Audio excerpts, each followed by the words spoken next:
ঠিক আছে, তাহলে আমাদের এই সেমিস্টারের ক্লাসিক্যাল, কোয়ান্টাম আর স্ট্যাট এই তিনটে মেকানিক্স আছে। তার মধ্যে আমরা এখানে পড়বো হচ্ছে ক্লাসিক্যাল মেকানিক্স। যতটা সোজা ভাবছিস ঠিক তার উল্টো, এটা বেশ কঠিন। ধীরে ধীরে ধীরে ধীরে পড়াবো। যদি না বুঝতে পারিস, যেখানে বুঝতে পারবি না সেখানে আমাকে জিজ্ঞাসা করবি, ঠিক আছে? ক্লাসিক্যাল মেকানিক্স বলতে আমরা কি বুঝি? ক্লাসিক্যাল মেকানিক্স বলতে আমরা বাংলাতে বুঝি সনাতন পদার্থবিদ্যা। সনাতন পদার্থবিদ্যা মানে শুধুমাত্র নিউটনের সূত্র আছে তখন, তাই না? মানে যেখানে স্পেশাল রিলেটিভিটিও নেই, কিচ্ছু নেই, মানে বস্তুর বেগ আলোর গতিবেগের তুলনায় অনেক কম, যেখানে সেই যে জায়গাগুলো হচ্ছে ক্লাসিক্যাল মেকানিক্স। যেটা তোরা পড়ে এসেছিস, নিউটনের সূত্র, প্রথম সূত্র, দ্বিতীয় সূত্র, তৃতীয় সূত্র, রাইট? নিউটনের সূত্রে তোরা কি করতিস? যদি কোনো বস্তুর উপর একটা বল ক্রিয়া করছে আমি বলে দিতাম, তোরা কি করতিস? জাস্ট লিখতিস F equals to mr double dot, right? তোকে যদি আমি বলটা বলে দিতাম, তাহলে বস্তুর অবস্থান আর বার করতে পারতিস। কি করে বার করতে হবে? Just do integration, time integration, দুবার ইন্টিগ্রেশন করলে আর পেয়ে যাবি, প্রোভাইডেড আমি তোকে বাউন্ডারি কন্ডিশন বলে দিই। ইজ ইট ওকে? ঠিক। কিন্তু এই নিউটনের সূত্র অ্যাপ্লাই করার কিছু কিছু ঝামেলা আছে কিছু কিছু ক্ষেত্রে। যে ঝামেলা থেকে বাঁচার জন্যই আমরা এই সেমিস্টারে ক্লাসিক্যাল ফিজিক্স পড়বো, but not in Newtonian formulation. এই ফর্মুলেশনটার নাম হচ্ছে ল্যাগ্রেঞ্জিয়ান ফর্মুলেশন।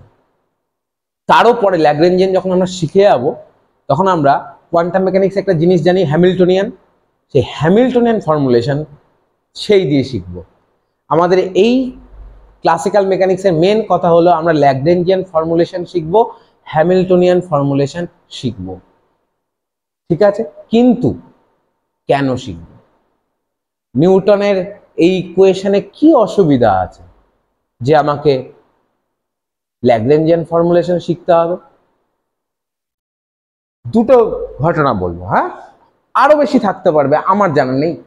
আমি আপাতত দুটো ঘটনা বলবো, যে দুটো ঘটনার ক্ষেত্রে তুই বুঝতে পারবি নিউটনের ইকুয়েশন ইউজ করা কিরকম কঠিন। ফার্স্ট, তুই একটা জিনিস ভালো করে লক্ষ্য কর, এই যে ইকুয়েশনটা, যদি আমি এটাকে কার্টেসিয়ান কোঅর্ডিনেটে ভাঙি তাহলে কি রকম হবে?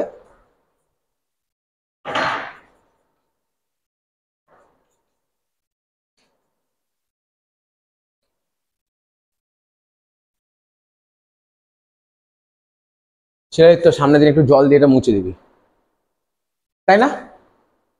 তিনটে ইকুয়েশন আলাদা, এক্স এর ইকুয়েশন আলাদা। দেখ, এক্স এর মধ্যে ওয়াই ঢুকে নেই, ওয়াই এর মধ্যে এক্স ঢুকে নেই, জেড এর মধ্যে অন্য কিছু ঢুকে নেই, তাই তো? তিনটে ইকুয়েশন আলাদা, এটা কার্টেসিয়ানে। কিন্তু আমি যদি এই ইকুয়েশনটাই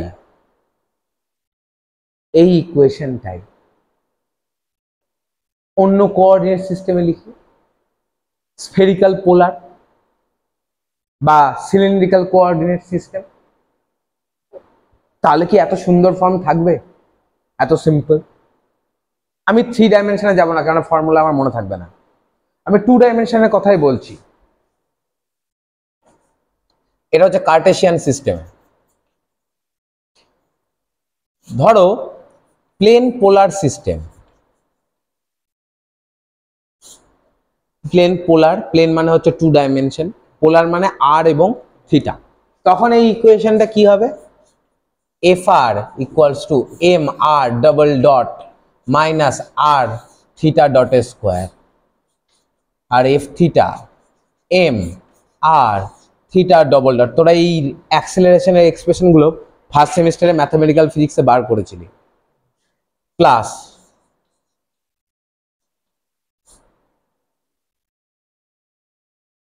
ঠিক?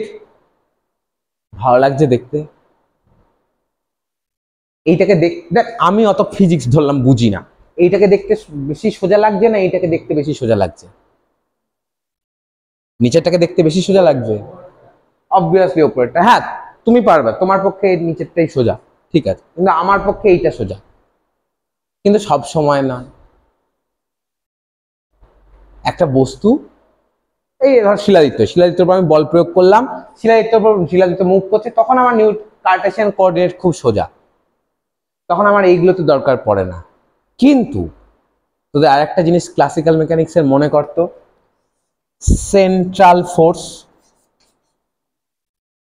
সেন্ট্রাল ফোর্সের সলিউশন নিউটনিয়ানে করেছিলি না প্লেন পোলার সিস্টেমে করেছিলি?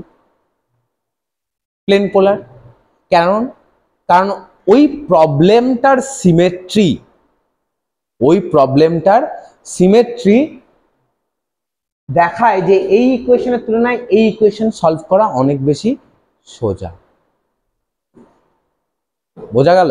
তার মানে কি, নিউটনিয়ান যে ফর্মুলেশন, তাতে প্রবলেমের সিমেট্রি দেখে আমরা কোঅর্ডিনেট সিস্টেম চয়েস করি যে আমি কার্টেসিয়ানে সলভ করব না অন্য কোনো কোঅর্ডিনেট সিস্টেম। কিন্তু ফিজিক্যাল সিস্টেম তো কোঅর্ডিনেট ইন্ডিপেন্ডেন্ট, তাই না? কোঅর্ডিনেট কে চয়েস করে? তুই আর আমি। আর তো পৃথিবী সূর্যের চারিদিকে ঘুরছে, পৃথিবী কোঅর্ডিনেট চয়েস করবে যে আমি কার্টেসিয়ান হিসাবে করব না অন্য কিছু হিসাবে? Problem always exists independent of coordinate system. Coordinate system না থাকলেও প্রবলেমগুলো থাকবে। তুই প্রবলেমটাকে চাচ্ছিস সোজা উপায়ে সলভ করতে, তাই জন্য সেই প্রবলেমের সিমেট্রি অনুসারে তুই কখনো কার্টেসিয়ান চয়েস করিস, কখনো স্ফেরিক্যাল, কখনো বা সিলিন্ড্রিক্যাল। Choice is yours. তার মানে ধর একটা নতুন প্রবলেম এলো, একটা নতুন কিছু এলো, নতুন একটা প্রবলেম, তাহলে তোকে আগে প্রথমে সিমেট্রি খুঁজতে হবে, কোন কোঅর্ডিনেট সিস্টেমে সলভ করা সোজা, সেই কোঅর্ডিনেট সিস্টেমে তুই সলভ করবি। কিন্তু এটাতে সময় নষ্ট না, হেডেক না, যে আমাকে আগে কোঅর্ডিনেট সিস্টেম চয়েস করতে হবে। কি তার মানে কি? In Newtonian formulation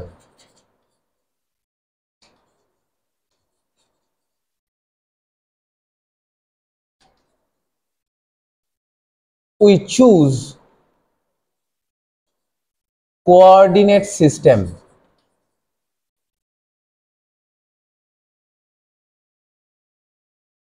as per the symmetry of the problem.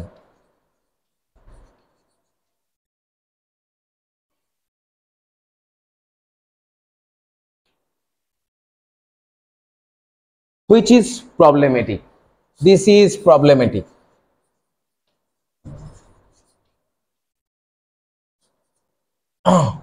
Our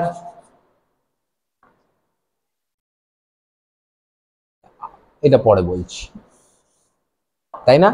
প্রতিটা প্রবলেমের জন্য নতুন কোঅর্ডিনেট সিস্টেম খুঁজতে হবে তোকে। This is problematic.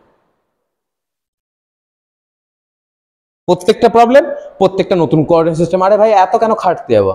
এমন কিছু এটা করতে হবে, একবারে হয়ে যাবে। ঠিক আছে? 2 নম্বর প্রবলেম, কোঅর্ডিনেট চয়েস করা একটা প্রবলেম। 2 নম্বর প্রবলেম, নিউটনের ইকুয়েশন তুই কখন সলভ করতে পারবি? যখন তোকে ফোর্সটা বলে দেবে।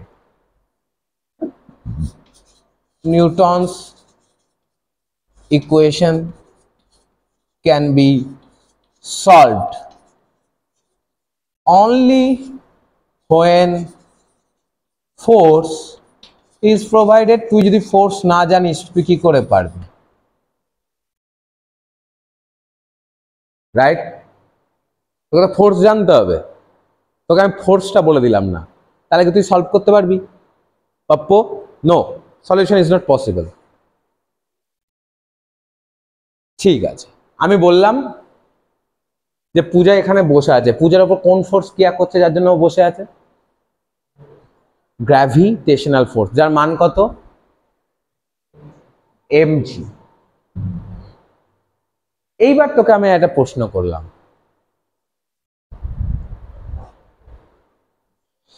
যে এই কাঠের ব্লক দেখা যাচ্ছে?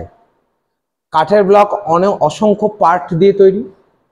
এটাকে অনেক ছোট ছোট স্লাইস করতে পারি, একদম ডিটেলে গেলে অসংখ্য অ্যাটম ফ্যাটম দিয়ে তৈরি, অসংখ্য পার্টিকেল দিয়ে তৈরি, বলতে পারি। আচ্ছা, ওই পার্টিকেল গুলোর মধ্যে কত বল ক্রিয়া করছে? জিরো। পার্টিকেল গুলোর মধ্যে জিরো বল করলে তাহলে এটা কি করে একসঙ্গে আছে? এর ভেতরের পার্টিকেল গুলোর মধ্যে নিজেদের মধ্যে কোনো বল আছে? নেই, তাই না? এটা রিজিড বডি। রিজিড বডিতে কণাগুলো নিজেদের মধ্যে বল ক্রিয়া করে, রাইট? করে তো। সেই বলটার মান কত?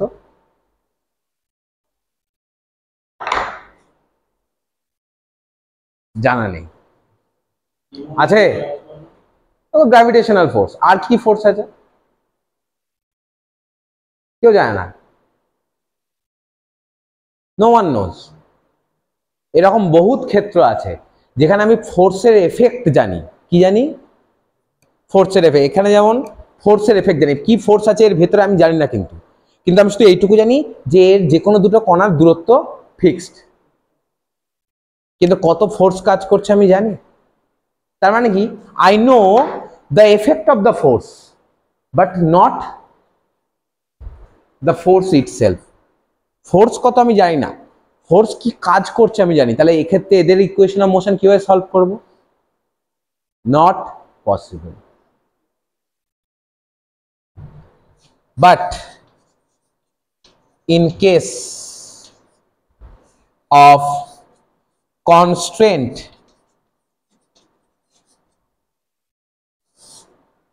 dynamics, we only know the effect of the force. Instead, বেশ, তাহলে কি প্রবলেম? যে নিউটনের equation can be solve only when F is provided. Obviously তুমি যদি এফ বলে না দাও কি করে তুমি ইন্টিগ্রেশন করবে, সলভ করবে? কিন্তু কিছু কেস আছে যেটা বলে কনস্ট্যান্ট ডাইনামিক্স, সেইখানে আমরা এফেক্ট অফ দ্য ফোর্স জানি কিন্তু ফোর্স কি তাই জানি না। তোমরা পাথর নাও, পাথরের কণাগুলোর মধ্যে দূরত্ব ফিক্সড, তার মানে ওরা বাধাপ্রাপ্ত হয়ে আছে, কনস্ট্যান্ট বাধা। কিন্তু তুমি বলতে পারবে ওদের মধ্যে কি বল ক্রিয়া করছে? তুমি বলতে পারবে হ্যাঁ গ্র্যাভিটেশন আছে, আরো অনেক ফোর্স থাকতে পারে, রাইট? তো তুমি জানো এফেক্ট কি, যে দুটো কণার মধ্যে দূরত্ব ফিক্সড, কিন্তু ফোর্সটা কি তুমি জানো? তাহলে এই হচ্ছে নিউটনিয়ান ফর্মুলেশনের দুটো শর্টকামিং। আরো থাকতে পারে, আমি জানি না আপাতত। তাই এই থেকে বাঁচার জন্য নিউটনিয়ান ফর্মুলেশন ছেড়ে আমাদের কোথায় ঢুকতে হবে? ল্যাগ্রেঞ্জিয়ান ফর্মুলেশন। তো ল্যাগ্রেঞ্জিয়ান ফর্মুলেশনে ঢোকার আগে এই কনস্ট্যান্ট নিয়ে আমরা একটু সময় নষ্ট করব, ঠিক আছে?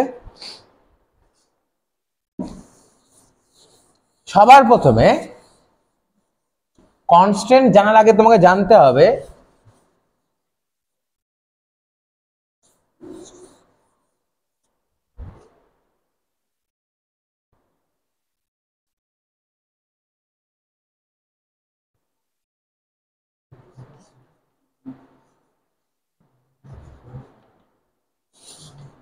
Degrees of freedom. স্বাধীনতার মাত্রা বাংলায় বলে কি? যেমন ধরো তোমার কাছে একটা পার্টিকেল 3 ডাইমেনশনে ঘুরে বেড়াচ্ছে, তাহলে তার কোঅর্ডিনেট কি দিয়ে প্রকাশ করতে পারো? কার্টেশিয়ানে এক্স ওয়াই জেড। তাহলে কটা নাম্বার লাগলো ওর অবস্থান বোঝানোর জন্য? 3টে। তাহলে ওর ডিগ্রিজ অফ ফ্রিডম হচ্ছে। বোঝা গেল? ধরো তোমার কাছে দুটো পার্টিকেল আছে এবং ওরা একে অপরের থেকে ইন্ডিপেন্ডেন্ট, তাহলে কটা নাম্বার লাগবে ওদের অবস্থান পুরোপুরি বোঝানোর জন্য? 6টা। কেন? ইন্ডিপেন্ডেন্ট, একটার এক্স ওয়াই জেড আর একটারও এক্স ওয়াই জেড, তাহলে কটা ডিগ্রিজ অফ ফ্রিডম? 6টা। কিন্তু কি degrees of freedom? It is the number of independent coordinates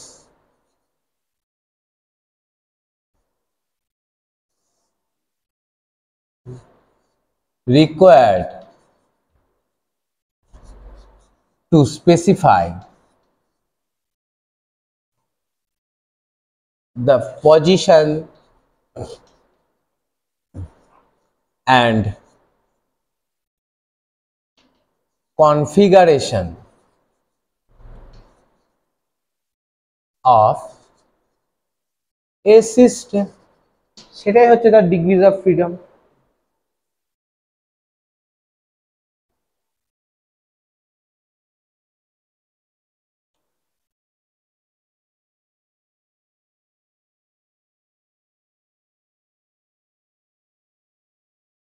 It is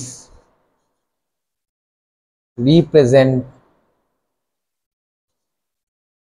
by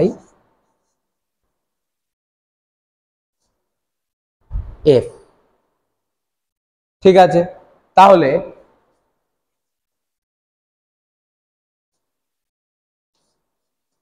a particle in 3 dimensions, ঠিক আছে, কার্টেসিয়ানই ভাবো, requires 3 coordinates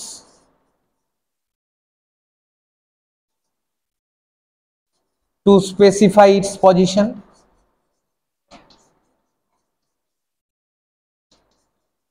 কি কি? x, y, z। সো এর ডিগ্রিজ অফ ফ্রিডম কত?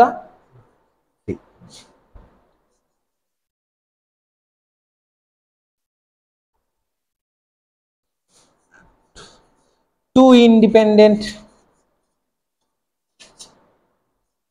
particles in 3D, তার ডিগ্রিজ অফ ফ্রিডম কত হবে? 6। কি করে পেলে? দুটো পার্টিকেল, প্রত্যেকের জন্য 3টে, 6। n independent particles in 3 dimension, তার ডিগ্রিজ অফ ফ্রিডম কত হবে? শিওর? কি করে? কি করে? তাহলে n সংখ্যার জন্য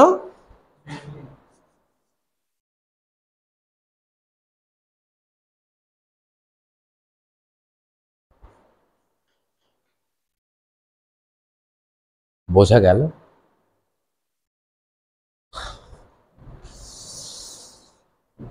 তাহলে ডিগ্রিজ অফ ফ্রিডম হচ্ছে যতগুলো ইন্ডিপেন্ডেন্ট কোঅর্ডিনেট দরকার। ক্লিয়ার? কনস্ট্যান্ট কি? বাংলা হচ্ছে বাধা। তুমি যে বাধা দাও তাকে ইংলিশে বলে কনস্ট্যান্ট। তাহলে কনস্ট্যান্টের সংজ্ঞা কি? It is the geometrical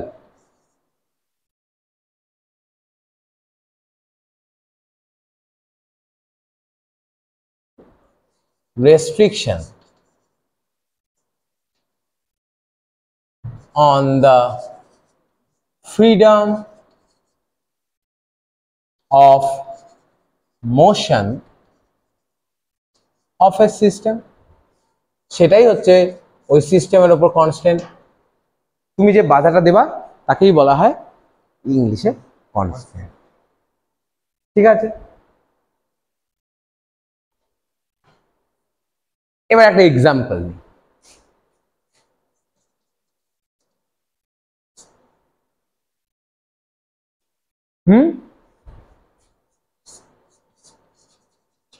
dumbbell. ডাম্বেলে কি থাকে? ডাম্বেল দেখেছিস? ধর দুটো পার্টিকেল আছে, ডাম্বেল আমি এভাবে ধরছি, দুটো পার্টিকেল আছে, তাদেরকে একটা রিজিড রড দিয়ে কানেকশন করা আছে, তাই না? যদি 3 ডাইমেনশন হয় এবং রিজিড রডের দৈর্ঘ্য হচ্ছে L। ক্লিয়ার? 3 ডাইমেনশন হলে যদি এটা ইন্ডিপেন্ডেন্ট পার্টিকেল হতো, এটা কোঅর্ডিনেট কি কি হতো? x1, y1, z1। আর এটাও ইন্ডিপেন্ডেন্ট, আমি ধরে নিচ্ছি x2, y2, Z2। যদি এই রিজিড রড না থাকতো, এরা দুজন ইচ্ছা মতো ঘুরে বেড়াতো, তাহলে কত ডিগ্রিজ অফ ফ্রিডম হতো তখন। এখন আমি রিজিড রড দিয়ে জয়েন করেছি, এখন কি এরা নিজের ইচ্ছা মতো ঘুরতে পারবে? একজনকে তুই যদি কোনো দিকে ঠেলিস, আরেকজনকেও টানবে, কেননা এই রডটা তো ফিক্সড, ঝালাই করে লাগানো আছে। তার মানে এই লেন্থটা ফিক্সড। লেন্থ যদি ফিক্সড হয়, এই লেন্থ কত? L ইকুয়াল টু সিম্পল ছোটবেলার formula, x1 minus x2 square plus y1 minus y2 square plus z1 minus z2 square. খুব ভালো করে এবার লক্ষ্য করো, length of the rod is provided fixed. তুমি x1 x2 কে নিজের মতো চয়েস করলে, y1 y2 কে নিজের মতো চয়েস করলে, তুমি কি z1টাও নিজের মতো চয়েস করলে। কি কি বললাম? প্রথম পাঁচটা x1 x2 y1 y2 z1 নিজের ইচ্ছা মতো চয়েস করলে। তুমি কি z2 ইচ্ছা মতো চয়েস করবে? কেন নয়? L fixed. তোমায় যদি এই পাঁচটা, প্রথম পাঁচটা নিজের ইচ্ছা মতো চয়েস করো, z2 কে তোমাকে এমন ভাবে চয়েস করতে হবে যাতে তার টোটাল স্কোয়ার রুট করলে কার সঙ্গে সমান হয়? L এর সঙ্গে সমান হয়। তাহলে কি এখন তুমি 6টা কোঅর্ডিনেট নিজের মনের মতো চয়েস করতে পারছো? কটা পারলে? ডিগ্রিজ অফ ফ্রিডমের সংজ্ঞায় কি লেখা আছে? ইন্ডিপেন্ডেন্ট হতে হবে। 6টার মধ্যে কটা ইন্ডিপেন্ডেন্ট? তাহলে ডিগ্রিজ অফ ফ্রিডম এখন 5। তাহলে দেখো বাধা, এই যে রডটা দিয়ে ফিক্স করে তুমি আটকে দিয়েছো, এটা কি বাধার মতো কাজ করছে? একে বলবো কনস্ট্যান্ট। কটা বাধা আছে? একটা। তাহলে এখানে ডিগ্রিজ অফ ফ্রিডম আমি বুঝতে পারছি, তুমি বললে 5টা, কিন্তু কি করে এলো? দুটো পার্টিকেল, প্রত্যেকের ডিগ্রিজ অফ ফ্রিডম ছিল 3 যদি না জয়েন করা হতো। বাধা কটা আছে? এই বাধাকেই প্রকাশ করা হয় কে দিয়ে। কি দিয়ে প্রকাশ করা হয়? তাহলে সোজা কথা, এই যে লাস্টেরটা, for n particle system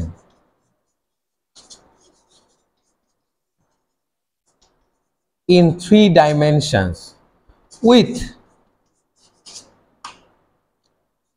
k number of coordinates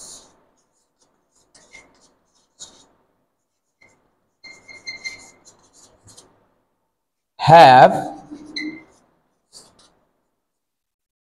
3n, কেন n সংখ্যক পার্টিকেল, প্রত্যেকের ডিগ্রিজ অফ ফ্রিডম হচ্ছে 3, তার থেকে তুমি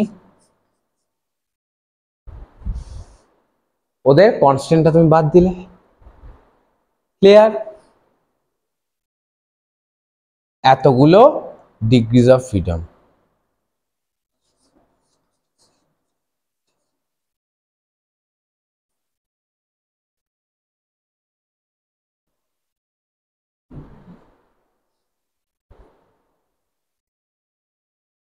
ইজ ইট ওকে?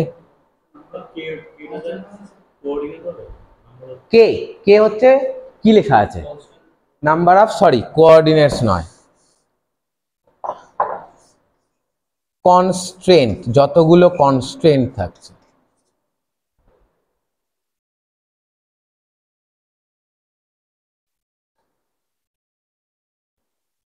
ঠিক আছে?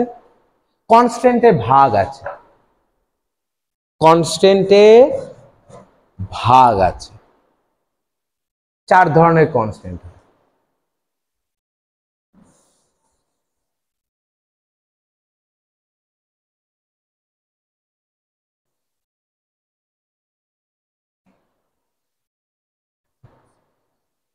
There are 4 types of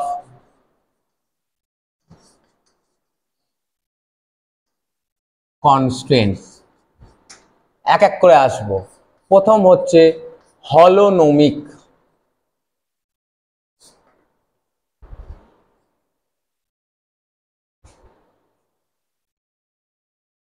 হলোনমিক constraint কাকে বলে?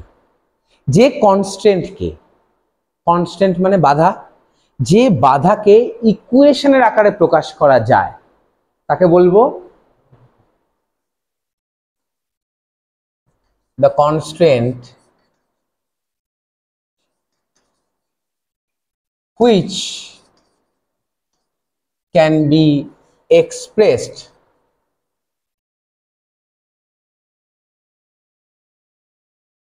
in terms of an equation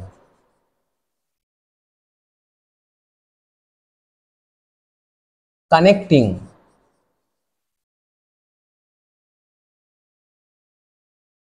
the coordinates of the system and time is called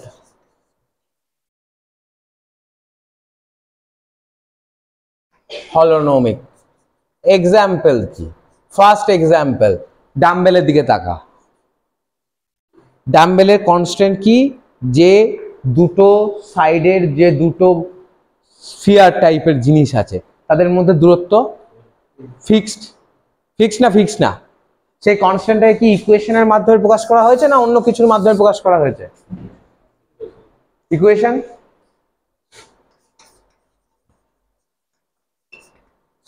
দেখ, equation square root of x1 minus x2 square plus dot dot যা ছিল তাই। সুতরাং এই যে কনস্ট্যান্ট যেভাবে প্রকাশ করা হলো, এটা কি ধরনের কনস্ট্যান্ট? হলোনমিক কনস্ট্যান্ট। 2 নম্বর,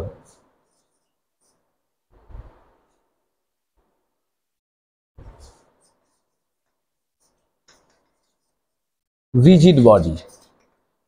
রিজিড বডি কাকে বলে? রিজিড বডিতে যে কোনো দুটো বস্তু কণার মধ্যে দূরত্ব ফিক্স। তাহলে এই ধরলাম আমাদের রিজিড বডি। এটা একটা সাম কোঅর্ডিনেট সিস্টেমে অরিজিন। এখানে ith পার্টিকেল আছে, এখানে jth পার্টিকেল আছে। ith পার্টিকেল স্থানাঙ্ক ri, এটা স্থানাঙ্ক rj, রিলেটিভ স্থানাঙ্ক ri মাইনাস rj, তাই তো? ফর এ রিজিড বডি দুটো বস্তুর মধ্যে দূরত্ব কি হয়? দুটো বস্তু কণার মধ্যে দূরত্ব ফিক্সড, কনস্ট্যান্ট। তাহলে ri minus rj equal to constant for any i and j। তুই ইচ্ছা মতো পার্টিকেল চেঞ্জ কর, কিন্তু পার্টিকেলগুলোর মধ্যে দূরত্বটা ফিক্সড। তাহলে এটা কি ধরনের কনস্ট্যান্ট হলো? কি ধরনের কনস্ট্যান্ট হলো? হলোনমিক।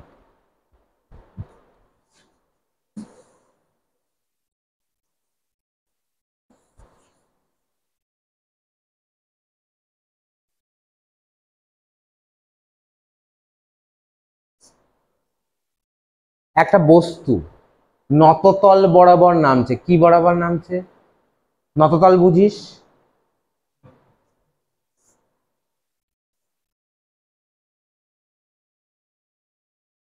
বস্তুটা এখানে আছে, বস্তুর স্থানাঙ্ক হচ্ছে x, y।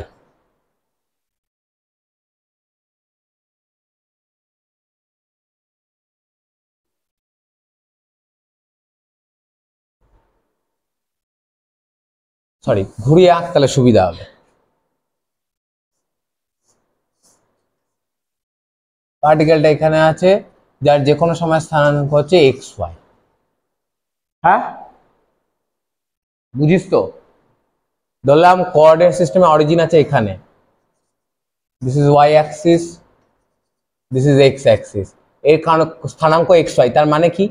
এখান থেকে এই হাইটটা হচ্ছে y আর এখান থেকে এইটুকু হচ্ছে x। তুই যাই কর, ও নততল বরাবরই নামবে, ও প্লেন নামতে পারবে না। প্লেন মানে বুঝিস? থিটাটা 0, ওকে নততল বরাবরই উঠানামা করতে হবে। তাহলে যে এর y ইকুয়াল টু কে আমি লিখতে পারি x tan থিটা, যদি তোরা ম্যাথমেটিক্স বুঝিস। দুটো কোঅর্ডিনেটের মধ্যে রিলেশন হচ্ছে y equal to x tan theta. এই যে কনস্ট্যান্ট, ওই নততল বরাবরই মুভ করছে, তাই তো, আন্ডার গ্র্যাভিটি। তাহলে যে কোনো মুহূর্তের অবস্থান কি এই ইকুয়েশনের মাধ্যমে রিপ্রেজেন্ট করা যায়? তাহলে এইখানে কনস্ট্যান্টটা কি ধরনের constant? হলোনমিক। Clear? Now non হলোনমিক।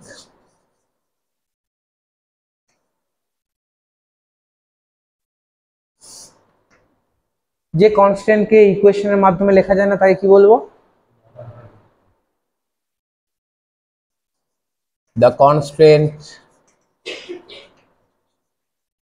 which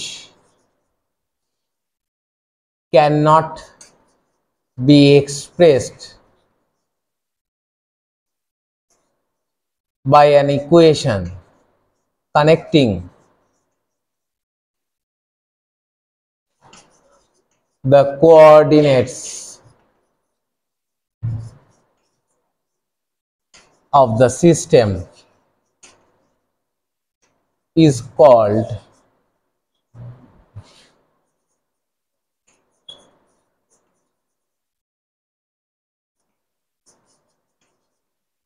non-holonomic.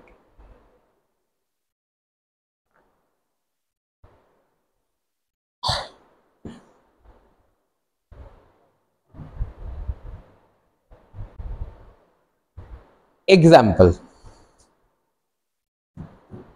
তোর বাড়িতে সিলিন্ডার আছে, আছে তো? সিলিন্ডারের ভিতরে কি আছে? গ্যাস। গ্যাসের পার্টিকেল আমি ধরে নিতে পারি ওর ভিতরে ঘোরাঘুরি করছে। সিলিন্ডার কি রকমের দেখতে হয়? চোঙ।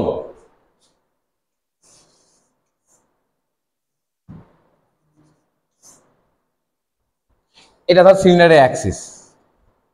একটা পার্টিকে এই সিলিন্ডারের রেডিয়াস হচ্ছে ক্যাপিটাল আর। সিলিন্ডার যদি বন্ধ থাকে, তুই যদি না খুলিস, তাহলে কি পার্টিকেলটা সিলিন্ডারের বাইরে যেতে পারে? সিলিন্ডারটা মানে পার্টিকেলটা সিলিন্ডারের বাইরে যাবে না। পার্টিকেলটা কোথায় থাকবে? সিলিন্ডারের ভিতরেই ঘোরাঘুরি করবে, রাইট? পার্টিকেল ধরলাম যে কোনো মুহূর্তে এখানে আছে, এই অ্যাক্সিস থেকে লম্ব দূরত্ব হচ্ছে আরআই। দূরত্বটাই কি বললাম? আরআই। পার্টিকেলটা সিলিন্ডারের অ্যাক্সিস থাকতে পারে, যখন আরআই হবে 0। মাঝে যে কোনো জায়গায় থাকতে পারে, অথবা সিলিন্ডারের একদম গায়ে লেগে থাকতে পারে, যখন আরআই হবে ক্যাপিটাল আর। কিন্তু ক্যাপিটাল আর এর থেকে বেশি দূরত্বেও থাকতে পারে যদি সিলিন্ডার বন্ধ থাকে। থাকবে কি? সিলিন্ডারের যে দেওয়ালটা ওকে বাধা দিচ্ছে, কি করছে? কনস্ট্রেন্ট। সিলিন্ডারের দেওয়ালটা ওকে বাধা দিচ্ছে, তুই বাইরে যেতে পারবি না। তার মানে কি? যে কোনো মুহূর্তে এই অ্যাক্সিস থেকে ওর অবস্থান r i, that must be less than equals to r. হয় আর এর সঙ্গে ইকুয়াল, সিলিন্ডারের একদম গায়ে থাকবে, অথবা তার কাছে থাকবে। এটা কি ইকুয়েশন? রাইট? তাহলে এই কনস্ট্যান্টটাকে তুমি ইকুয়েশনের মাধ্যমে লিখতে পারলে না, তাহলে এটা কি ধরনের কনস্ট্যান্ট? নন হলোনমিক। একটা বড় স্ফিয়ার আছে, স্ফিয়ার একদম সলিড স্ফিয়ার, এর ভিতরে কিচ্ছু ঢুকতে পারে না, ঠিক আছে? শিলাইত্য তোর ক্রিকেট বলটা এইখানটায় রাখলি, হ্যাঁ? সম্পদ গিয়ে এই বলটা একটু টোকা মারলো, বলটা কি হবে? সিলিন্ডারের ভিতরে ঢুকবে না গড়িয়ে পড়ে যাবে? কেন? এটা তো পুরো সলিড, ঢুকতে পারবে না। এইটা যদি এই বড় স্ফিয়ারটার সেন্টার ধরি, যেখান থেকে ছোট সিলিন্ডারটার দৈর্ঘ্য আমি ধরে নিচ্ছি RI, right? This RI must be greater than or equal to, এর রেডিয়াস যদি হয় ক্যাপিটাল আর, ক্যাপিটাল আর থেকে বড় হবে অল টাইম। কেন? যখন ওপরে আছে তখন আরআই হচ্ছে আর এর সমান, গড়িয়ে পড়তে পড়তে এক সময় তো মাটিতে পড়ে যাবে, তখন দূরত্ব কি হবে? আর এর থেকে বেশি, বাট কখনো আর এর নিচে হতে পারবে না। তাহলে এই যে কনস্ট্যান্ট বাধা, সেটাকে আমি কিভাবে প্রকাশ করলাম? ইকুয়েশনের মাধ্যমে নয়, তাই এটা নন হলোনমিক।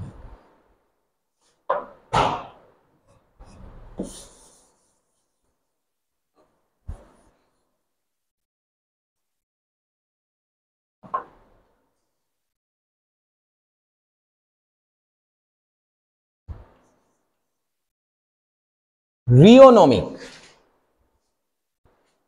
হলোনমিক গেল, নন হলোনমিক গেল, রিওনমিক কনস্ট্যান্ট।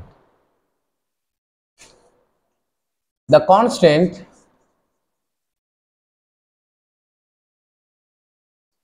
which is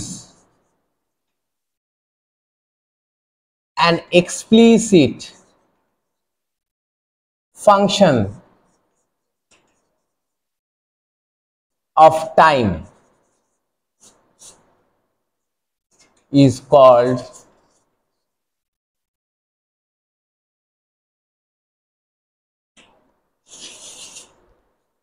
রিওনমিক। যে কনস্ট্যান্ট সময়ের উপর এক্সপ্লিসিটলি ডিপেন্ডেন্ট তাকে বলা হয় এক্সাম্পল কি দেখ, একটা সুতো নে, কিনে আর একটা বল নে, বলের মাঝখানটা একদম পিন দিয়ে ফুটো করে দে। কি করে দিবি? দিয়ে ওই ফুটো দিয়ে তুই সুতোটা বার করে দে। এবার তুই সুতোটাকে নিয়ে ঘোরা, বলটা কি হবে? তুই সুতো বরাবর বাইরের দিকে যাবে না ভেতরের দিকে আসবে? যেতে থাকবে তো।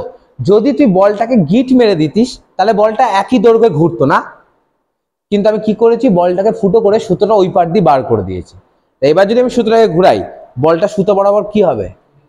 বাইরে বেরিয়ে যাবে। তাহলে ভাব, সুতোটা যে কোনো, এই যে সুতো বরাবর বলটা এইরকম অবস্থায় আছে, তুই একে ঘোরাচ্ছিস, ক্লিয়ার? তাহলে এই বলটা ধীরে ধীরে কোন দিকে যাবে বাবা? হ্যাঁ, কোন এই সময় এখানে আছে, পর মুহূর্তে যেহেতু তুই ঘড়ি কাঁটা বিপরীত দিকে ঘোরাচ্ছিস, যদি ফিক্স থাকতো তাহলে এখানে থাকার কথা ছিল, কিন্তু কোথায় চলে যাবে? একটু বাইরের দিকে। দেখ, এই দূরত্বটা যা ছিল এখন দূরত্ব কি হয়ে গেছে? বেড়ে গেছে, ঠিক তো? যে কোনো সময় এর অবস্থান ধর এক্স কমা ওয়াই, এক্স কমা ওয়াই মানে তাহলে এই কোঅর্ডিনেটের সাপেক্ষে this is x and this is Y. আমি ধরে নিচ্ছি ওকে ওমেগা কৌণিক ভেলোসিটি নিয়ে ঘোরাচ্ছি। কত কৌণিক ভেলোসিটি নিয়ে ঘোরাচ্ছি? ওমেগা, ঠিক তো না? ঠিক না? তাহলে এই যে অ্যাঙ্গেল যাকে আমি থিটা বলছি, থিটাকে ওমেগা টি বলতে পারি না? পারি না? বিকজ ওমেগা মানে কত? Theta by angular velocity is what? 12 pass করেছিস তো? Theta by t. তাহলে থিটা ইকুয়াল টু কি? Omega t. Now look at this equation, y equal to কি? X tan theta. কিন্তু থিটা মানে কত? Tan omega t. ওমেগা হচ্ছে angular velocity, যে অ্যাঙ্গুলার ভেলোসিটি নিয়ে তুই ওকে ঘোরাচ্ছিস।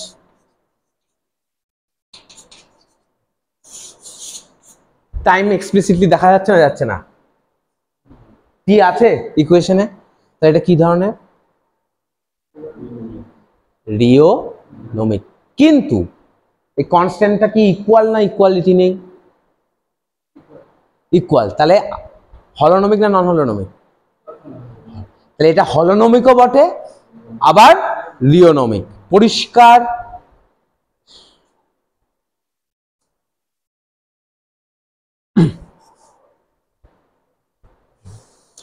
এক্সপ্লিসিট মানেই হচ্ছে টাইমকে আমি চোখের সামনে ইকুয়েশনে দেখতে পাবো। বোঝা গেল?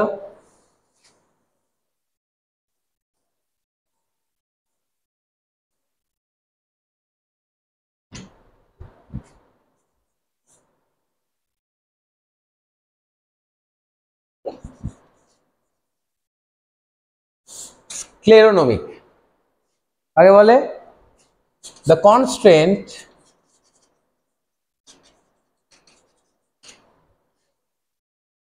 which is not an explicit function of time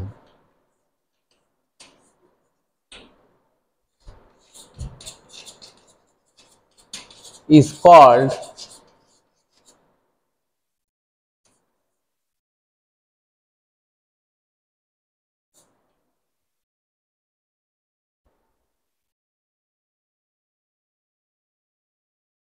টাইমের উপর নির্ভর করে না। উদাহরণ দিতে পারবি?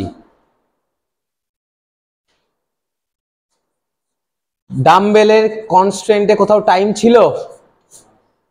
ছিল? ডাম্বেলের কনস্ট্যান্ট ইকুয়েশনে কোথাও টাইম ছিল? L equal to square root of x2 minus x1, ওখানে কোথাও টাইম আছে? তাহলে ওটা কি ধরনের কনস্ট্যান্ট? স্ক্লেরোনমিক এবং হলোনমিক। স্ক্লেরোনমিকও বটে, হলোনমিকও বটে। নেক্সট কি উদাহরণ ছিল হলোনমিকে?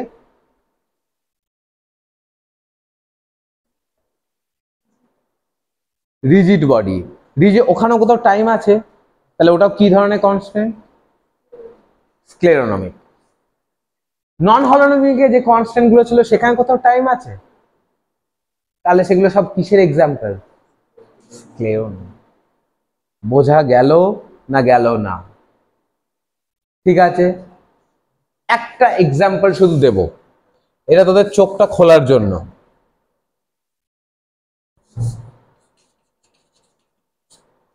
একটা বস্তু, ধর একটা বস্তু সার্কেলে ঘুরছে। কিসে ঘুরছে? সার্কেলের রেডিয়াস ফিক্সড। সার্কেলের রেডিয়াস যে কোনো মুহূর্তে পার্টিকেলের অবস্থান এটা, এবং কত কৌণিক বেগ নিয়ে ঘুরছে, ধরলাম ওমেগা কৌণিক বেগ নিয়ে ঘুরছে পার্টিকেল। ক্লিয়ার?